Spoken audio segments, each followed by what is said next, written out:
તમે ક્યાંથી હાડા થાવ? મને કે આમ લાંબે લાંબે અમારે હક પણ થાય છે.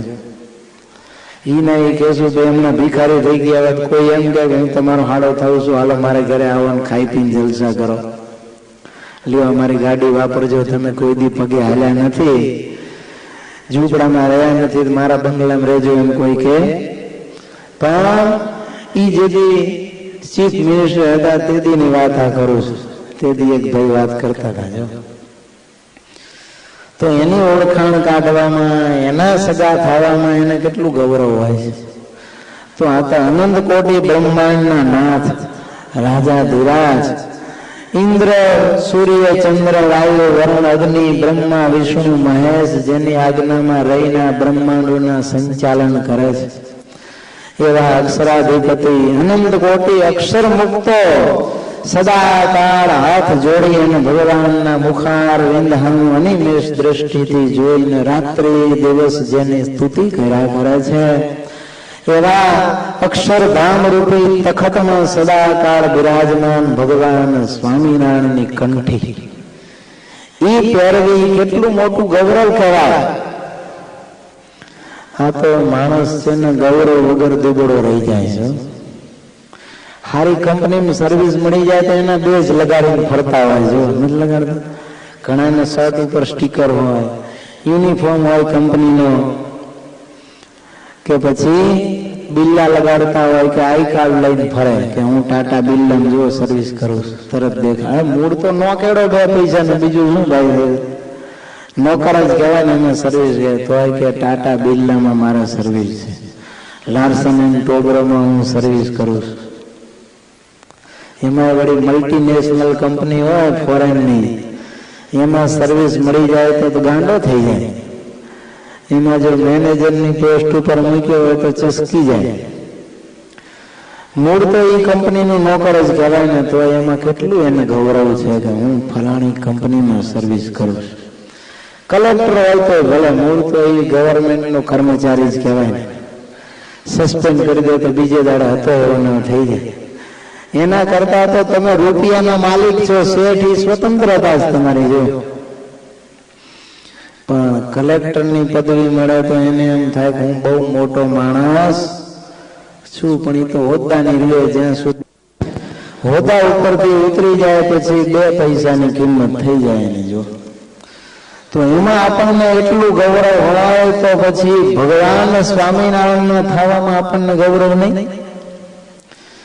એની કંઠી બાંધીએ એટલે આપણે ભગવાનના ખોળે બેઠા કહેવાય. કોના? ભગવાનના ખોળે બેઠા કહેવાય. સ્વામિનારાયણ ભગવાનના દીકરા થયા કહેવાય. હવે વડાપ્રધાનને આમે નથી, એ જો તમને ખોળે બેહાડી દે તો પછી જેના તેના ખોળે બેહવા માટે દોડાદોડી કરાય.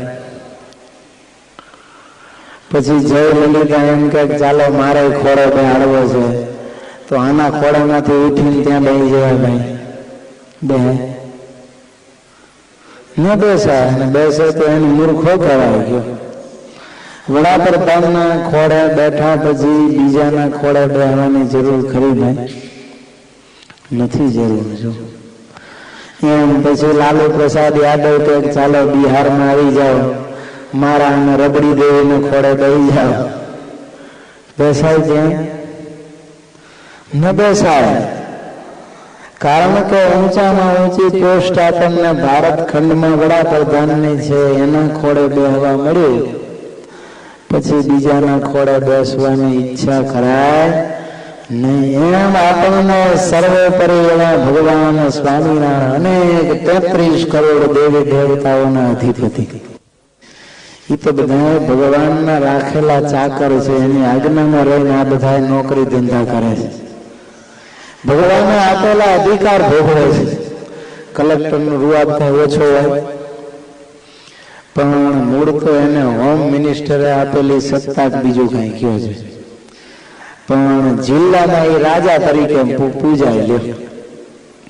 એમ આ બધા દેવી દેવતાઓ છે, એ તો ભગવાને નિમેલા કોઈ કલેક્ટર ને, કોઈ મામલતદાર ને, કોઈ તલાટી કે મંત્રી, કોઈ સરપંચ છે, કોઈ ધારાસભ્ય છે, કોઈ રાજ્ય કક્ષાના મિનિસ્ટર છે, કોઈ ચીફ મિનિસ્ટર છે, પણ ઈ કોઈ એનાથી ઊંચી પદવીને નથી. જો કેન્દ્ર કક્ષાના મિનિસ્ટર તો ભગવાનના સંતો, મુક્તો અને મહારાજ વડાપ્રધાન છે.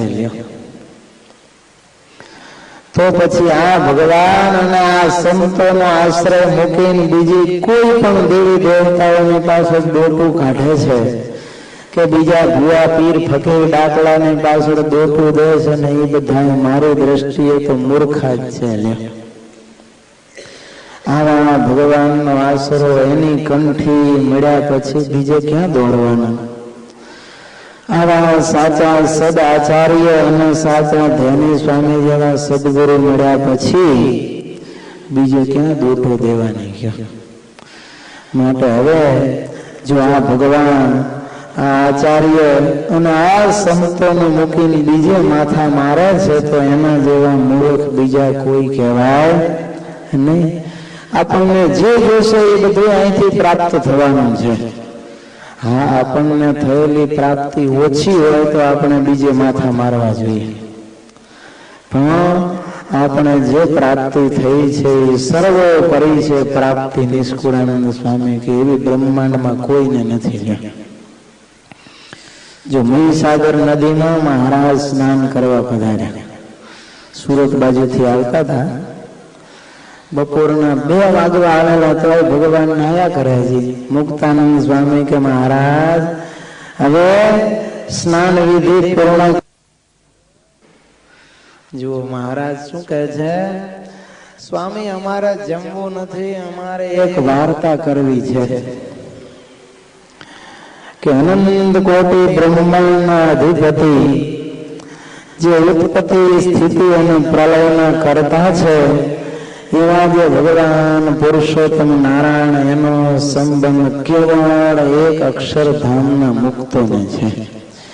એ સંબંધ ગોલોક, સ્વર્ગદ્વીપ, બ્રહ્મપુર, બદ્રિકાશ્રમ કે પછી સ્વર્ગલોક, મહરલોક, તપલોક, જનલોક, સત્યલોક કે અતલ વિતલ સુતલ તળાતળ રસાતળ મહાતળ કે પાતાળમાં કોઈને નથી.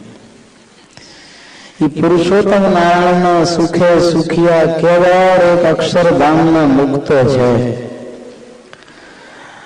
બીજા કોઈને એ સંબંધ નથી. તાર મુક્તાનંદ સ્વામી કે મહારાજ અહીંયા કોઈને છે?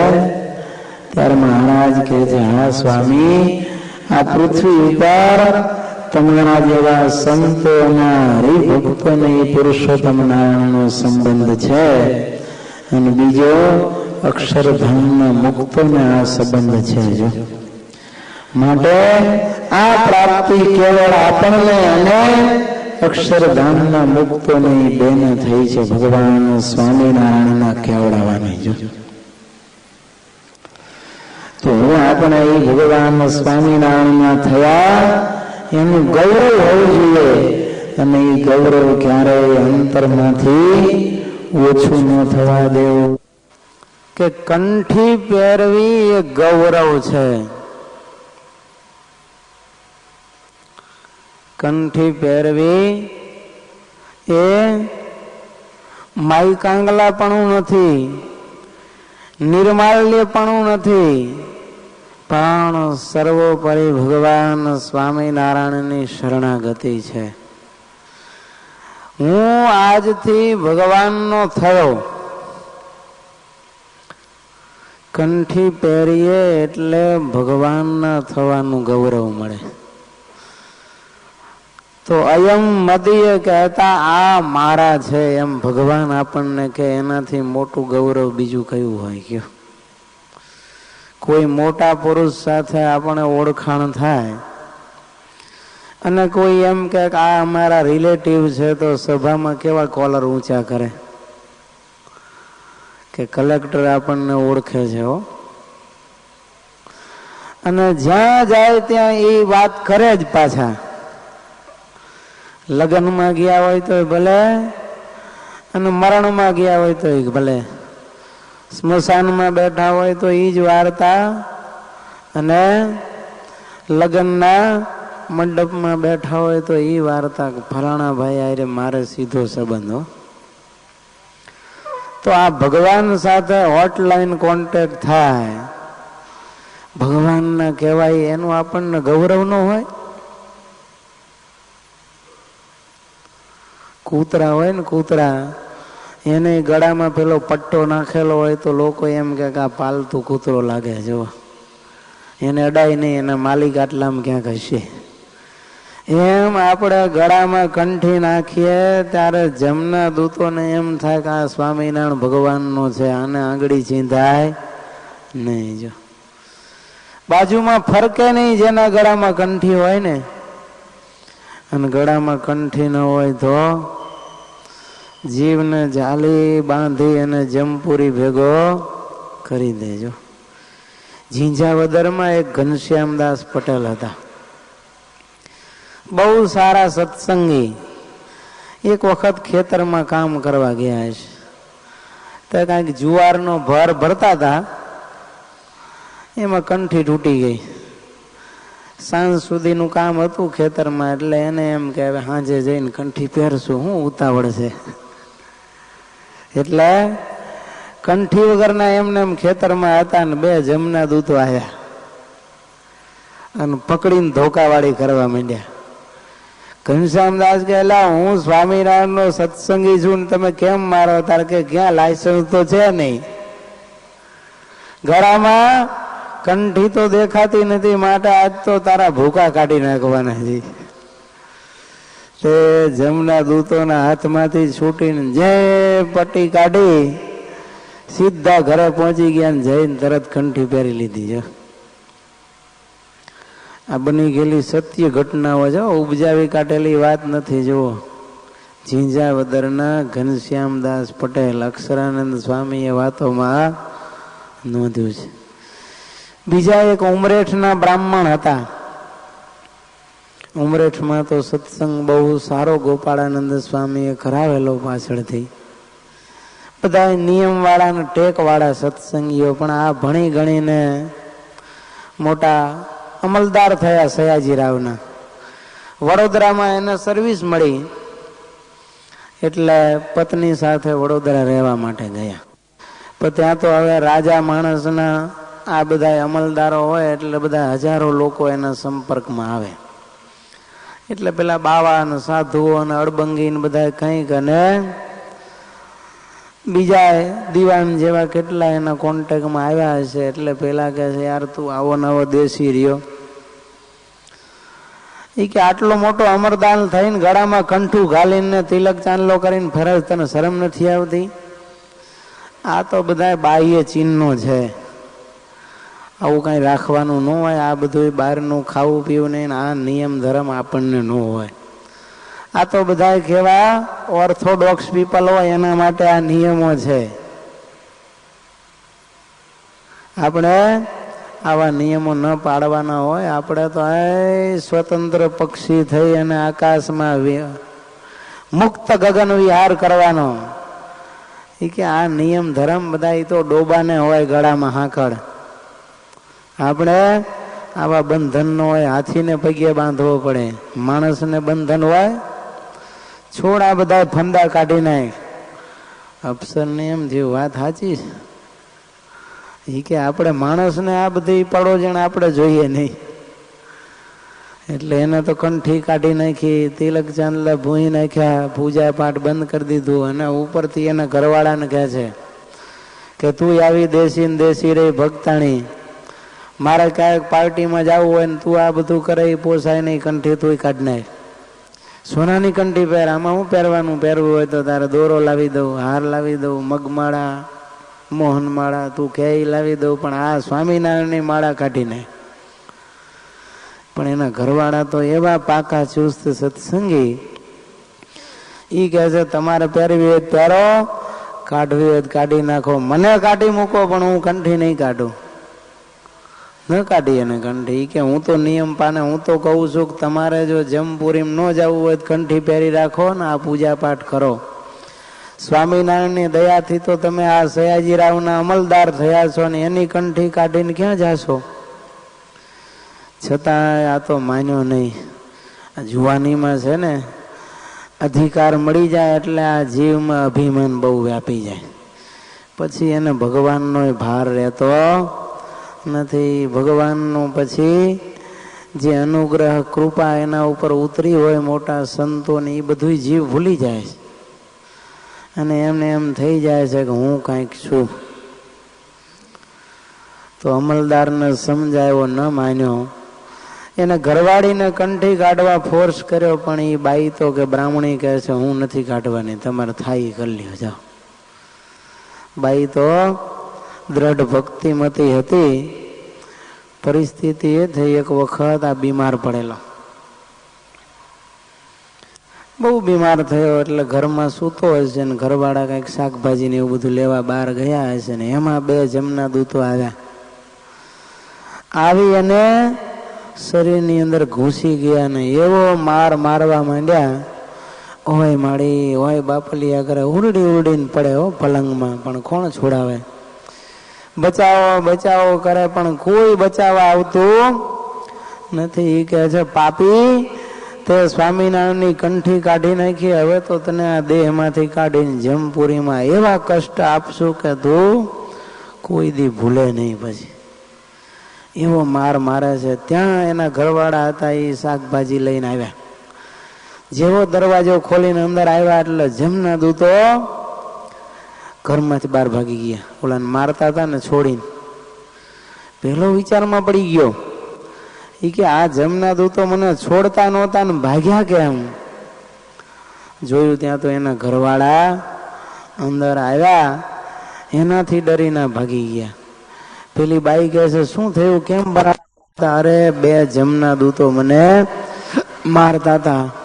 આ તો સારું કર્યું કે ભગવાન તારામાં વસ્યા, તું જલ્દી આવી, નહીં તારું તું તો વિધવા થઈ ગઈ હોત, મને ઉપાડી ગયા હોત. ક્યાં છે? તો કે આ દરવાજા બહાર ઉભા. પેલી બાઈને કહે છે કે તમે બહાર નીકળો એટલે આ તમારા ધણીને અમે લઈ જઈએ. ઈ પાપીએ સ્વામિનારાયણની કંઠી કાઢી નાખી, તિલક ચાંદલા ભૂસી નાખ્યા, પૂજા પાઠ મૂકી દીધા, એને અમે છોડવાના નથી. પેલો કહે છે કે લાય જલ્દી તારી કંઠી કાઢીને મને પહેરાવી દે. પેલી બાઈ કહે છે મારી કંઠી હું આપું નહીં, કે તું મને દે, નહીં તારા ઉપાડી જશે, તારા ચૂડી ચાંદલા બધાય ભૂહાઈ જશે ને ભાંગી જશે. ભાઈ કહે છે એમ કરો, તમે ઓલી કાઢી નાખી હતી કંઠી અંદર પડી છે કબાટમાં, મેં હાચવી. એ કંઠી કાઢીને આપી, લ્યો આ પહેરો.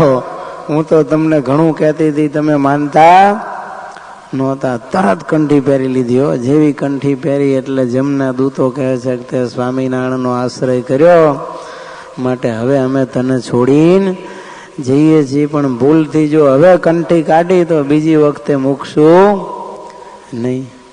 પછી તો જમના દૂતો ગયા અને બાઈનો ખૂબ ખૂબ આભાર માન્યો કે સારું કર્યું તે કંઠી રાખી હતી. જો આ કંઠી તે ન પહેરી હોત તો મને આ જરૂર જમના દૂતો ઉપાડી જાય. પછી પાકો સત્સંગી થઈ ગયો. જો તો આમ કંઠી છે ને એ તો ભગવાનનો આશ્રય છે. જો નાનપણથી તમે જુઓ, આપણે બાળકો બાબો 1.5 મહિનાનો થાય એટલે લઈ આવે અને સંતો પાસે કંઠી પહેરાવી દે.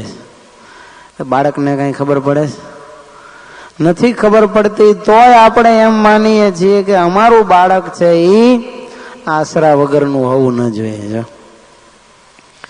સત્સંગીની ઘરે જન્મ થયો એટલે એને ભગવાનનો આશ્રય પહેલા કરાવવાનો. જો તો એ કંઠી પહેરે એટલે એને થઈ જાય, સમજણો થાય એટલે આઈ એમ ગવર્ન બાય સ્પિરિચ્યુઅલ લોઝ. હું ભગવાનના જે આધ્યાત્મિક નિયમો દ્વારા હવે અનુશાસન કરાઈશ. હવે હું આજથી ભગવાનનો થયો. જો તો જ્યાં જઈએ એને અંતરમાં એક અનુસંધાન રહે કે હું માયાનો નથી, આ લોકનો નથી, પણ હું કોનો છું?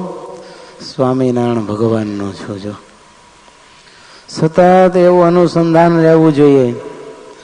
કંઠી છે એ ભગવાનની પ્રપત્તિ કહેતા શરણાગતિનું પ્રતીક છે. જો અને ત્યારથી પછી ભગવાનની ઈચ્છા એ જ આપણો પ્રારબ્ધ. જો હવે ભગવાનની ઈચ્છા એ જ અમારું પ્રારબ્ધ છે.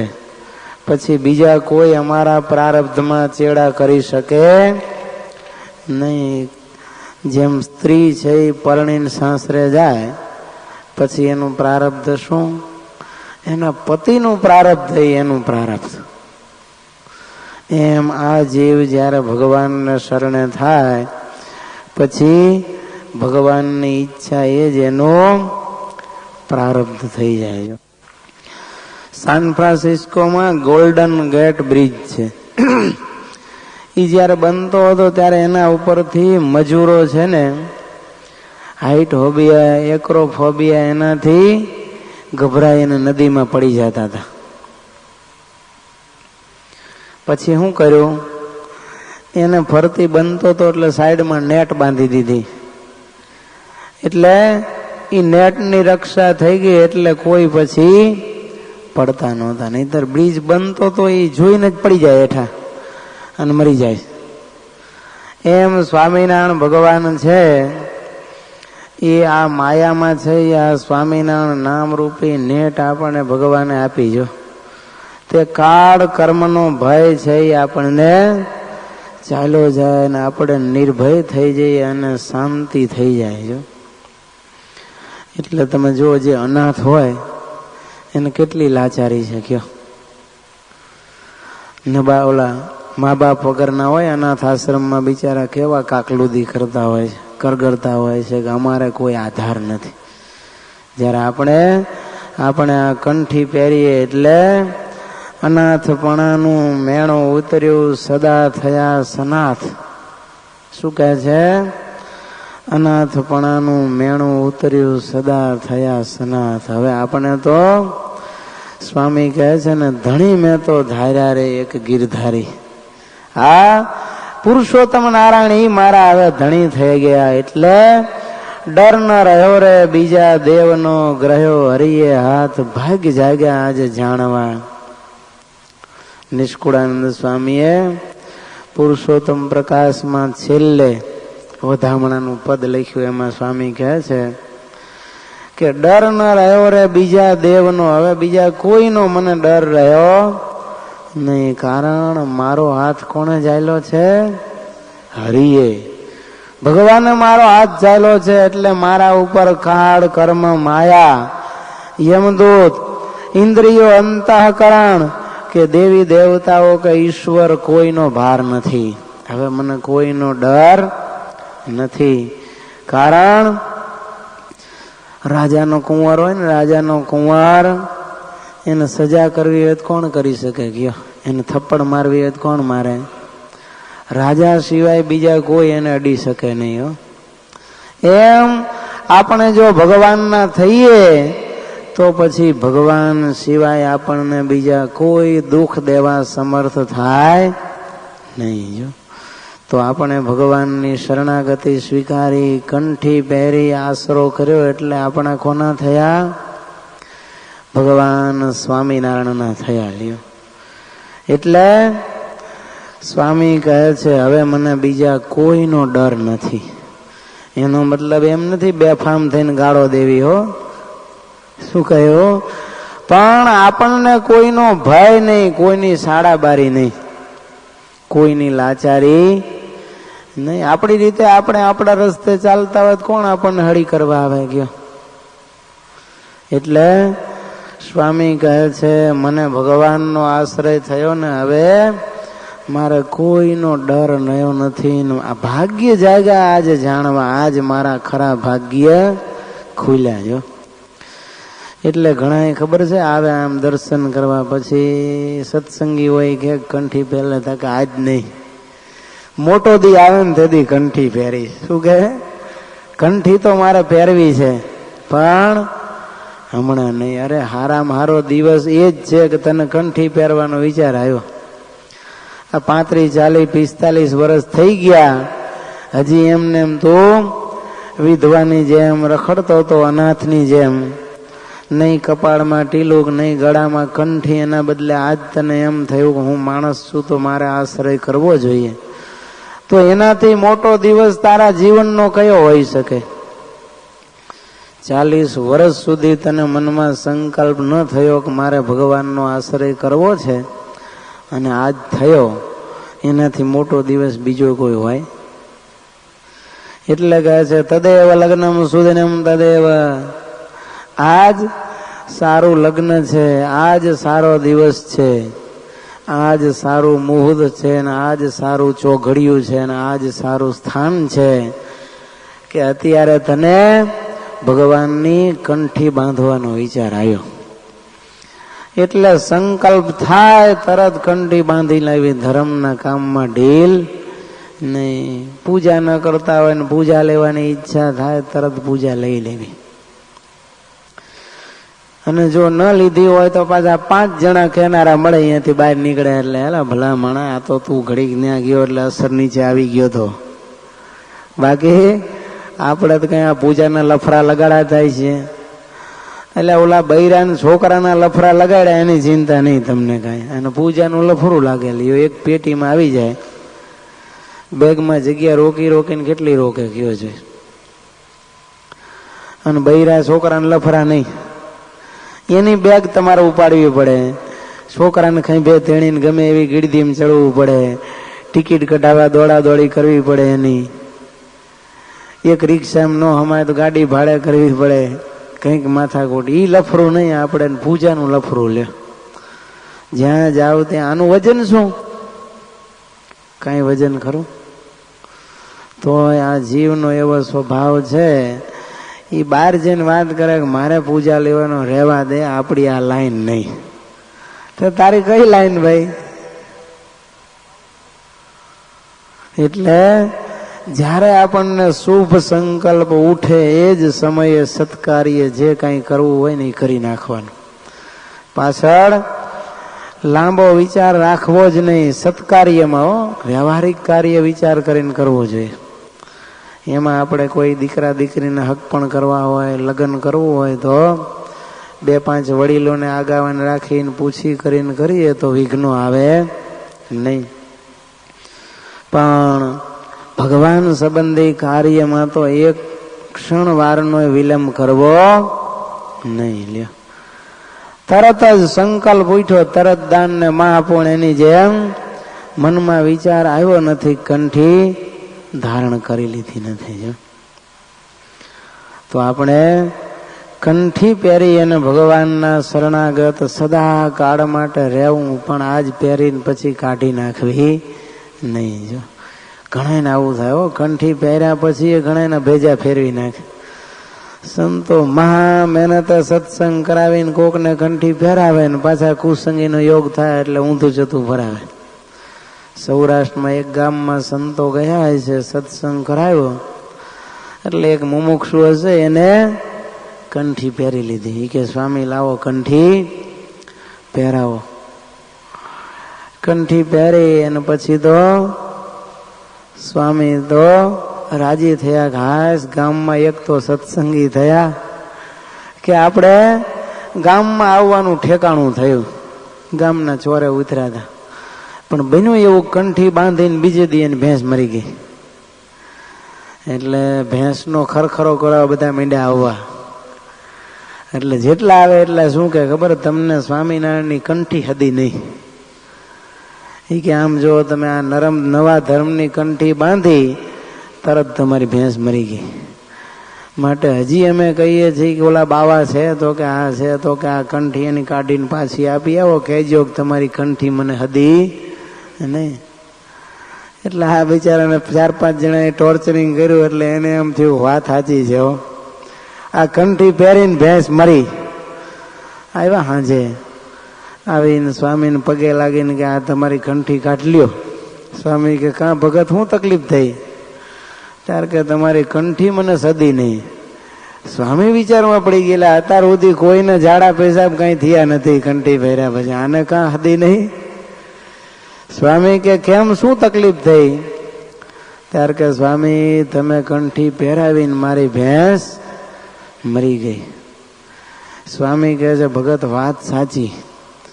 ઘણી વાર અમારે એવું થાય કરું, કંઠી પહેરે એટલે એકાદી ભેંસ ગાય મરી જાય, પણ આ કંઠી એવી છે કે પહેરે ત્યારે એક મરે ને કાઢે 4 મરે. તમે કહેતા હોય કાઢી લો, હજી બીજી 4 ભેંસો તમારી મરી જાય. અને હવે જો રાખો તો 2-4 વર્ષમાં તમારા 4 ની 40 ભેંસ થાય છે ને ગામના મોટા શેઠ તમે ધનાઢ્ય થઈ જશો. ઓલો ભગત કે 4 ક્યાં મારવી, એક તો માન મરી. એ કે સ્વામી તો રાખો, બીજું શું. સંતોએ ભગવાનને પ્રાર્થના કરી કે મહારાજ કાગને બેવું, ડાળને ભાંગવું, માનમાં એક તો ગળામાં કંઠી ઘાલીએ છીએ ને તમે પાછા ભેંસ ઉપાડી લ્યો છો, પછી સત્સંગ કેમ થશે. મહારાજને પ્રાર્થના કરી કે પ્રભુ આને ધનાઢ્ય બનાવજો. ને 2 વર્ષે આવ્યા ત્યારે મોટો તબેલો થઈ ગયેલો આ પટેલને. અને પછી તો ગામમાં સંતો આવ્યા એટલે પટેલે જાહેર સભામાં કીધું કે જો આ કંઠીનો પ્રતાપ. એ કે બાંધી ત્યારે એક મરી, પણ મેં એમને એમ કંઠી રાખી તો હવે મને સદી. અને એ તો મેલેરિયાની ગોળી અમુક હેવી ડોઝ હોય. આ જો કેન્સરની આની તેની દવા કરાવો તો શું થાય, પહેલા માથાનો વાળ ઉતરી જાય, પણ પછી પહેલા સ્ટેજમાં હોય ને જો એની ટ્રીટમેન્ટ બરાબર થઈ જાય તો પાછો તાજો થઈ જાય રાતી રાણ જેવો. એટલે શરૂઆતમાં એવી ડોઝ લાગે કોકને, અઘરું પડે થોડું નિયમ ધર્મ પાડવા, પણ પછી સુખી થઈ જાય. એટલે સંતોને ઘણી વખત આવું ખોટું બોલીને પણ જીવને ભગવાનના માર્ગે ચડાવવા જોઈએ. જો ઘણાને તો આ કંઠી તારે કે અમે તો ફલાણા ધર્મના એટલે અમારા હાથ ના બંધાય. એક વખત સંતો ગયા અને પછી સભા પૂરી થઈ એટલે આ કંઠી બાંધવાનું પ્રકરણ ચાલ્યું. એટલે બધા હરિભક્તો મુમુક્ષુઓ હતા અમેરિકામાં, કેટલાય LAમાં આવવા માંડ્યા બધા લાઈનસર કંઠી બાંધવા માટે. પછી એક ભાઈ લાઈનમાં હતો, નજીક આવ્યા, નીકળી ગયા, 1 જણ બાકી હતો. એટલે સ્વામી જોઈ ગયા. સ્વામી કે અહીંયા આવો ભગત. કેમ, શું થયું? ત્યારે કે સ્વામી હું તો જૈન છું એટલે તમારી કંઠી ન પહેરાય ને મારે. સ્વામી કે બહુ સારું, તમે ખરેખર જૈન છો એ વિચાર કરીને મને કહો. તમે જૈન હોય તો કુરબાન છે, તમારો ધર્મ તમે પાડતા હોય તો અમે રાજી છીએ, પણ પાડો છો? એ કે સ્વામી નથી પાડતો. એ કે તમે દારૂ પીવો છો, માંસ ખાવ છો? ત્યારે કે હા, 2 મોઢે માંસ ખાઉં છું ને 2 મોઢે દારૂ પીવું છું. ત્યારે સ્વામી કહે છે આ દારૂ પીવાનો ચાલુ કર્યો, માંસ ખાવાનું ચાલુ કર્યું ત્યારે તમને તમારો ધર્મ સાંભળ્યો નહીં, અને જ્યારે આ ભગવાનનો આશ્રય કરવાનો ત્યારે ધર્મ યાદ આવે છે. એ કે સ્વામી વાત તમારી સાચી છે. હું જ્યારે અમેરિકા આવવા નીકળ્યો ત્યારે મારી માએ મને એરપોર્ટ ઉપર કીધું તું દીકરા આપણા નિયમ ધર્મ બધાય જાળવજે, પણ મેં એ બધાય નિયમો નેવે મૂકી દીધા. તો સ્વામી કે તું હવે જૈન છે ક્યાં? જૈનનું તો એક ટીપું તારામાં આમાં ક્યાંય છાંટો દેખાતો નથી. અને જ્યારે ભગવાનની કંઠી બાંધવી ત્યારે તને એમ થાય છે કે હું જૈન છું. તમારા જૈનમાં તો કેટલો હિંસા ધર્મ, મોઢા આગળ મુમતી બાંધે તમારા પૂજો, અને તું એ મોઢાની અંદર આ કુકડા અને ગાયના માંસ ઓર્યા કરે. તને ત્યારે શરમ ન આવી, ત્યારે ધર્મ યાદ ન આવ્યો, ને હવે અત્યારે એમ થાય છે કે હું જૈન છું. સ્વામી તું કે કંઠી ન બાંધ તો કાંઈ નહીં, પણ મહેરબાની કરીને દારૂ માંસ બંધ કરી દે અને નીતિ નિયમમાં રહે તો ભગવાન સ્વામિનારાયણ તારું સારું કરશે. જા આમ જો કંઠી બાંધવાની હોય ત્યારે ધર્મ યાદ આવે છે કે હું ફલાણા ધર્મનો છું, અને જ્યારે દારૂ માંસ ખાવા હોય ત્યારે એને યાદ નથી આવતું. ત્યારે ધર્મ ક્યાં જતો હોય છે બધા? ક્યાં કંઠી બાંધવી હોય ત્યારે એમ થાય કે આ તકલીફ વાળું કામ છે. જો એમાં એને નાનપ લાગે છે.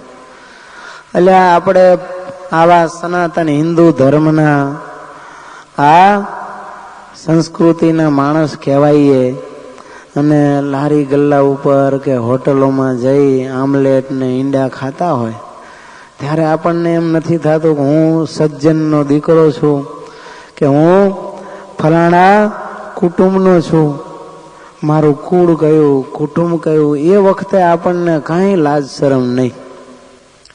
બેનું દીકરીઓને છેડતી કરવી હોય એમાં શરમ નહીં, અને ગળામાં કંઠી પહેરવામાં ના તિલક ચાંદલો કરવામાં આપણને શરમ ગયો. ભગવાનનો આશ્રય કરવામાં આપણને લાંછન લાગે છે, અને પાપનું આચરણ કરવામાં કાંઈ નહીં. અરે આ કંઠી અને આ તિલક ચાંદલા છે એ તો આપણને પાપથી બચાવે. શું કરે છે? પાપથી બચાવે ઉલટાના. જો તમે કંઠી પહેરેલી હોય, તિલક ચાંદલો કર્યો હોય ને પછી તમારે હોટલમાં જવું હોય ને નોનવેજમાં, તમે વિચાર કરો કે હું જઈશ ને તરત ઓલો માલિક એમ કહે છે કે તમે સ્વામિનારાયણ થઈને નોનવેજ ખાઓ છો. શું કરે? અધર્મના માર્ગેથી આપણને બચાવે છે કંઠી અને તિલક ચાંદલો, અને છતાંય આપણને એમ થાય છે કે મારે આ ન કરાય. અરે આશરો છે એ તો બહુ મોટી વાત છે. આશરાવાળાની જેટલી ભગવાન રક્ષા કરે છે એવી કોઈની નથી કરતા. લ્યો વાઘરણ એ તમે જુઓ, પરણીને સાસરે આવે, દાંતણ વેચીને ખાતા હોય. વાઘરીને શું કરવાનું હોય કયો જોઈએ તમે? દાંતણ વેચીને ભરણ પોષણ કરતા હોય ને એમાંથી થોડું ઘણું ક્યાંક બચાવીને ભેગું કર્યું હોય. ઈ વાઘરણ પરણીને આવે, હજી તો કુબામાં ગરતા ગરતા એટેક આવી જાય તો દવાખાને કોણ લઈ જાય કયો? પરણીને આવ્યો એ ધણી લઈ જાય ને. જે 2-5 હજારનો દવા દારૂનો ખર્ચો થાય એ બધોય ખર્ચો કોણ કરે ભાઈ? પરણીને આવ્યો હોય વાઘરી કરે. જો અને એમ કરતા મરી જાય તો કુરબાન. તો આ શું કામ ભાઈ? તો કે એના મા બાપનો આશરો છોડી અને આ કન્યા મારા આશરે આવી, એટલું એના વાઘરીને મનમાં થાય છે.